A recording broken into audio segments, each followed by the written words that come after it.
Arkansas versus Duke for the fourth time ever and for the third time in the NCAA tournament. And we'll talk about that with Joe Ovies, who is a sports talk show host at WRAL Radio in Raleigh, North Carolina, right there in the Triangle. So he is steeped in Tobacco Road and great college basketball. Joe, we appreciate you joining us. How are you today? Doing great, guys. How are you? Well, ecstatic. I say great day to be on Sports Talk Radio in Arkansas. I'll tell you that. You know what it's like when a team that you're covering wins a game that not many people gave you a chance to win. Though covering Duke, I don't know how often that happens. Today's been a rather easy day. It's just been filled with happiness and smiles. So I'm sure you can identify with it. Yeah, I don't know what you're talking about. Duke was an underdog last night. What are we talking about here? Nobody expected Duke to beat Texas Tech last night. At least that's what how things were picking up nationally. But I can understand. I can understand why Vegas had Texas Tech as a 1 point or 2 point favorite until late. Texas Tech had that number one defense, efficiency. If you look at Ken Palm and some other metrics, and Duke's had some issues this year, consistently playing good offense. They've been a little up and down defensively, but the bigger issue was going to be, could Duke consistently get enough buckets when needed? And that's been kind of the drama around Duke this year.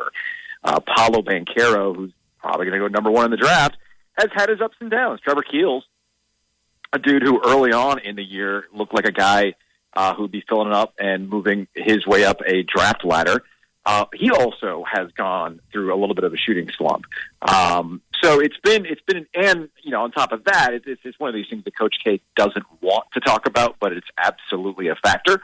There was a farewell tour fatigue / pressure that was put on this team that eventually, I think, finally broke through in that Michigan State win. Well, and so the thing that Arkansas does so well is they focus on stopping the opponent defensively, and the points usually will take care of itself. We've seen them win games in the 50s, the 60s, the 70s, and the 80s. So, and we saw them kind of take away Gonzaga's fast break yesterday and make them really uncomfortable. What does Duke do best offensively? What do you think Arkansas will focus on with their defense tomorrow night? See, that's the problem. Duke doesn't do anything particularly well offensively. They just outskill you. That's the issue. One of the things about Texas Tech, and I'm sure Arkansas wants to do the same thing here, is get them into a half-court set.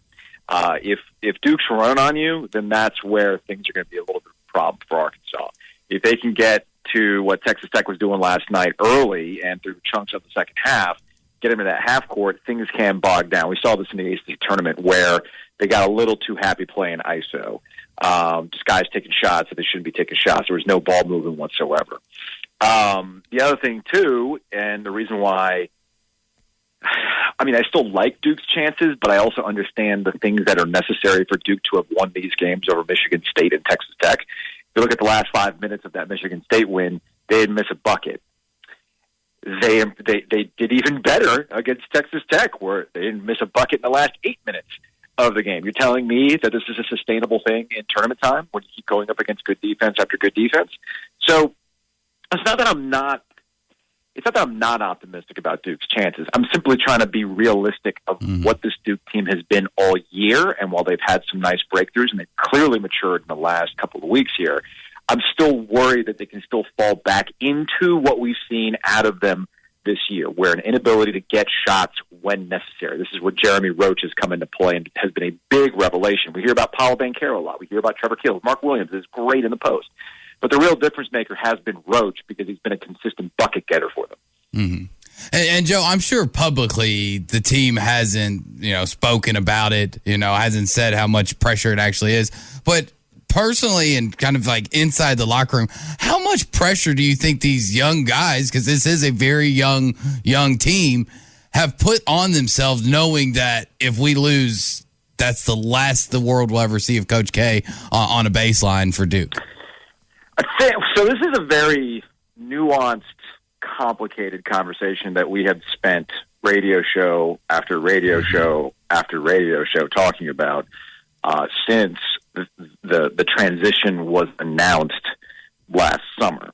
And you also have to remember, where you guys are. Let me guess, it's Arkansas all the time, right? 100%. It's Hogs, baby, Hogs, a whoop hit, right, all the time, right? All the time. So here in the Triangle, we've got NC State, we've got North Carolina, you got Wake Forest grads. Get outside the ACC. You got people from East Carolina, App State. North Carolina is a very college-heavy state that likes the pro teams. Don't get me wrong, but it's college really does kind of rule the day.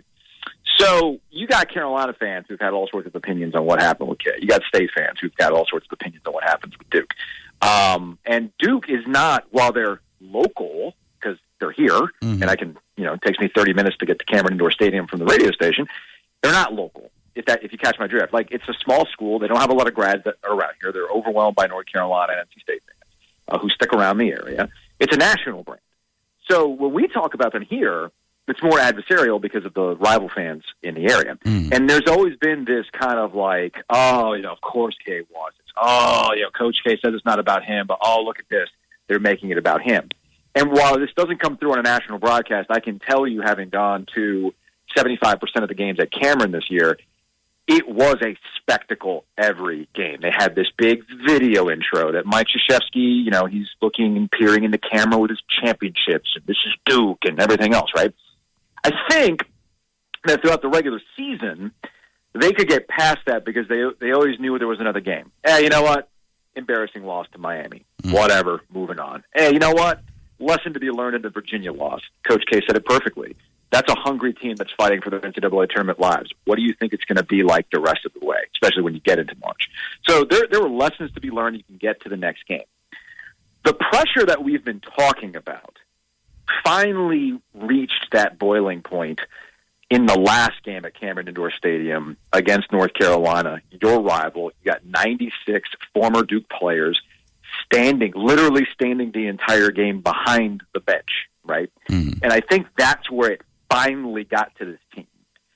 And I think it took the ACC tournament, along with some stomach issues apparently they were dealing with, to kind of process what had happened against North Carolina. And I think Coach K, he'll never admit this, but I think in that moment, in the Carolina loss, he realized, you know what?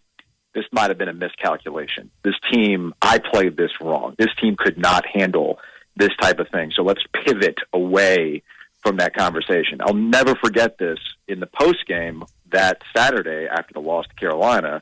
And I'm not talking about the post-game ceremony where he got mad, said this was unacceptable. I'm talking about when he was talking to the press. He said straight up, I'm glad this is over. Do you think he would have said that had they beat Carolina? Probably not. No way. He would have, it would have been a moment. It would have been an absolute moment, right? A crowning achievement. So I think in that moment, he realized, you know what? We got to move past this. I'm glad this is over. Let's just focus on the postseason. They almost won the ACC tournament. And I think in that Michigan State game, in the last 5 minutes, the light bulb finally went on. Like, wait a minute. There is no lesson to be learned. This is it. Then the one unique thing about the NCAA tournament, and you guys know this, everybody's on the level of pressure now, right? They're dealing with the same amount of pressure you're dealing with, Coach K aside, because you go home if you lose. So I think the way Duke responded in that game to Michigan State helped carry over to Texas Tech, and why you saw the way they closed it out last night. Yeah, and you bring up the North Carolina loss to end the regular season at Cameron Indoor there, and technically, still a lot of things have to go right. North Carolina's got to beat a very talented UCLA team tonight. Then they've got to get through Purdue or St. Peter's. And obviously, we all hope that Coach K's last game is tomorrow. But how big of a conversation since Selection Sunday has it been knowing that Duke and North Carolina could play one last time for the chance to go to the national championship game? How big has it been for the last 2 weeks? Yeah, this happened. It almost happened back in 1991, right? So this is one of those. We talk about it, but it never happened. And I know that we have yet another opportunity for this to occur. Nationally, I can understand why this would be a point of fascination. The Duke-Carolina game always gets amazing ratings for ESPN. It's the best rivalry in college basketball. And, yeah, that stage, huge. Ratings would be ginormous. But I'm here to tell you, Carolina fans and Duke fans do not want that game. They don't. Really? They don't. No, absolutely not. Well, I mean, if you, I bet here's the weird triangle dynamics that we deal with, right? So Carolina fans are loving the fact that they have the ace that they can always pull on Duke fans when it comes to the rivalry. Like, oh, well, K's got 5 national championships. Dean doesn't have that many. Yeah, but you know what? We ruined Coach K's last game. You can't come over. You can't get over that, right? So beating them, so Duke beating Carolina and then going on to win a national championship in the Final Four would be the only way for that to be negated, right, to cancel it out. So Carolina fans who love the smack talk are looking at this going, God, if we lose, well, then we lose this argument, right? Can't have that. Now, if you're Duke, and if you bounce off of what just happened at Cameron Indoor Stadium, what do you think Carolina fans are going to be like if they not just ruined Coach K's Cameron Indoor farewell, but they also were the team that literally ended his career before he could win a national championship? You can't come back from that. I mean, you might as well disband the program at that point. You can't come back.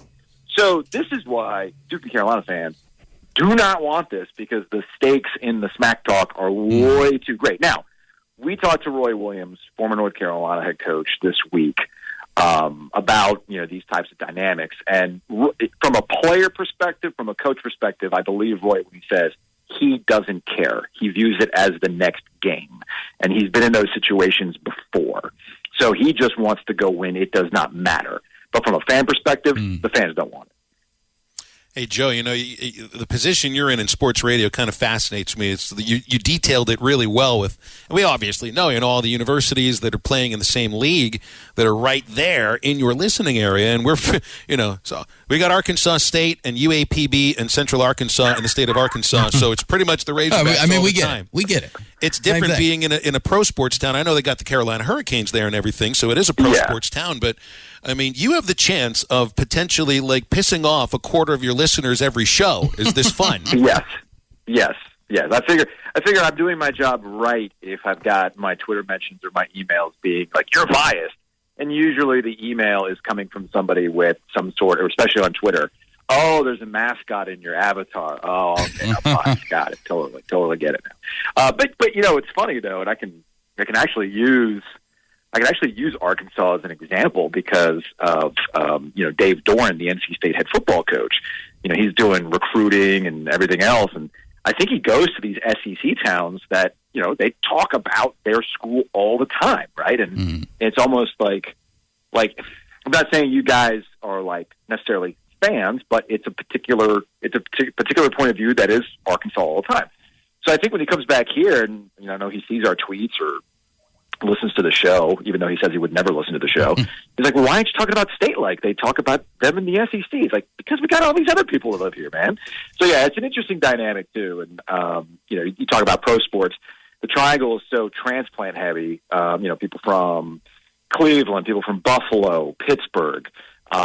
It's such a transient market now that we can talk NFL like it's whatever, along with the Carolina Panthers. So we love working here because there's never a dull moment of things to talk about. It's that time of year as college basketball takes center stage with the tournament finally upon us. If you're looking to wager this year, BetOnline is the #1 spot for all your updated odds and info, along with great contests, including the bracket contest, where you can have a chance to take home the top prize. Head over to the website or use your mobile device to sign up today and receive your 50% welcome bonus on your first deposit. Just use our promo code BELIEVE to get started. That's BLEAV. BetOnline is your continued source for all your sports wagering needs, including live betting and your favorite Vegas casino games.